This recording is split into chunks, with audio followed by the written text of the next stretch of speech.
All right, guys, today's day 5, and let me just tell you how I woke up this morning.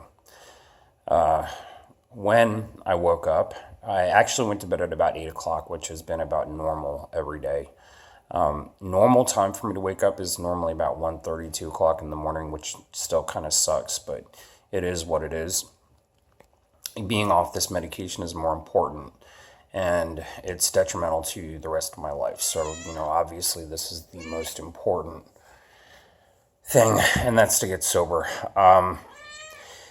So here's the deal. I woke up this morning and I had really intense anxiety, and I was extremely, extremely cold.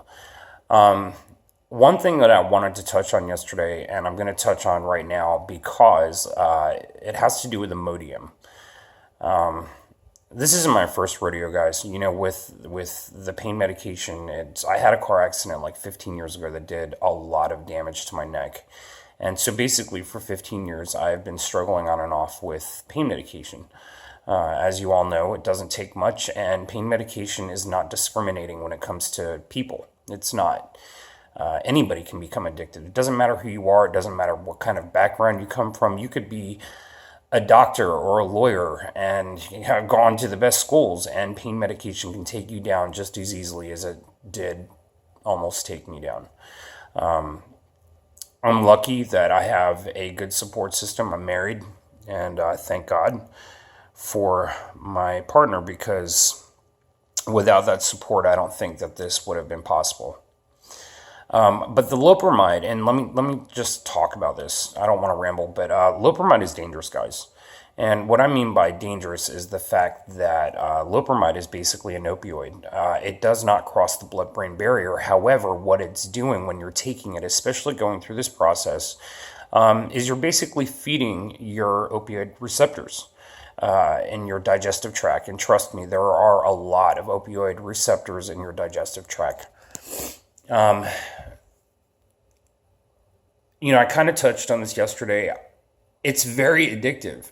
In fact, I venture to say that it's probably harder to quit taking loperamide, which is what Imodium is, than it was for me to stop taking Oxy. In fact, I equate it to methadone in the way that it saturates your body.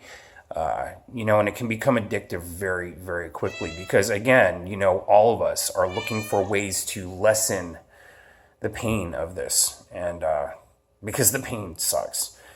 One of the things that I started doing prior to all of this, I heard a girl talk about how she had, excuse me guys, 1 second, the door blew open. She had done a lot of preparation for, before she decided to go through this process. Likewise, I did a lot of preparing. I started walking at first about a mile or two a day, and then it was 3 miles, and then it was 5, and then it was 15. And before I knew it, I had lost like 30 pounds, and I felt freaking amazing. But I knew that I was still lacking something. I still wasn't feeling the full range of emotion, even though I was feeling pretty happy most of the time. And so anyway, I prepared physically. I ate healthy. I ate, I ate pretty much just vegetable diet. I'm not a vegetarian. I'm not a vegan. I do love meat. Good steak is great. But going through this, one thing that I've learned, because it's a rinse and repeat process. For the last 15 years, it's been rinse and repeat over and over again. But one thing that I've learned is that if you stuff your face full of fatty processed foods, you're going to feel like garbage. So anyway, I woke up this morning at 1:30, and my stomach, my digestive system was just going nuts, and part of that is your central nervous system is just all out of whack. We've abused our bodies for a long time, and that aspect of our system we have basically suppressed, and now all of a sudden it's waking up and it's miserable. I will say that the Suboxone withdrawal has been a lot less, and maybe that's because I tapered down to a very low level, but it's still rough. I mean, I'm not going to lie. But you got to power through it. I mean, what's 5 days, 10 days, 11 days? Because it really takes 11 days for all of the chemical to be out of your system completely. Yeah, it is what it is. I have gotten through this though. I did take loperamide one day, and that was because the first 2 days I was really, really sick with the runs. I could not leave the bathroom. Every time I would get up and go, lay down for a minute, I'd end up right back in the bathroom again. The last bit of Imodium that I took was yesterday morning, and it was 4 tablets. And I've decided that I'm not taking any more. When I started feeling better this morning was roughly about 9 o'clock a.m. And I decided to take a walk. Now, I haven't walked in basically 5 days since this process began.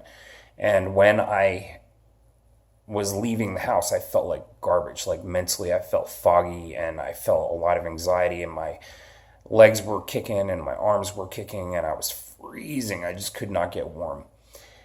And after that walk, I still feel like $1,000,000. So I'm fixing to eat something in just a minute. Eggs, which by the way are really good for you. They're packed full of all kinds of phytonutrients, or not phytonutrients, but basically just a lot of amino acids, things that our bodies absolutely need going through this process. Nobody wants to cook, but if you're looking at eating fast food versus cooking 2 eggs, it takes 5 minutes. If you've got somebody there with you, have them do it for you. But I've been basically living off of eggs and spinach and carrots and black beans. Again, black beans are full of potassium and magnesium and all the things that your body needs going through this process. Because right now, obviously I'm deficient and have been for a long time, because that's basically what any opioid, whether it's Suboxone or Oxy or whatever. So anyway, that's today, day 5, Suboxone withdrawal. Guys, you're going to read a lot of scary things online, a lot of scary things. You're going to see other videos where people are literally going through hell. It doesn't have to be that bad. It's a choice. What are you going to do? And are you really prepared for this? Because you kind of have to be prepared. You have to mentally prepare yourself for the process, and that is something that, I did. Read as much as you can, but try to avoid negative crap, guys, because it's not going to help you. It's just going to make your situation worse. It's going to create anxiety. But as soon as your body allows, start exercising. That's like the best thing that you could possibly do. It'll lessen the withdrawal time. It'll help work it out of your system because you're going to sweat it out. And it increases your metabolism, which again will help metabolize it out of your system quicker. You can do this, guys.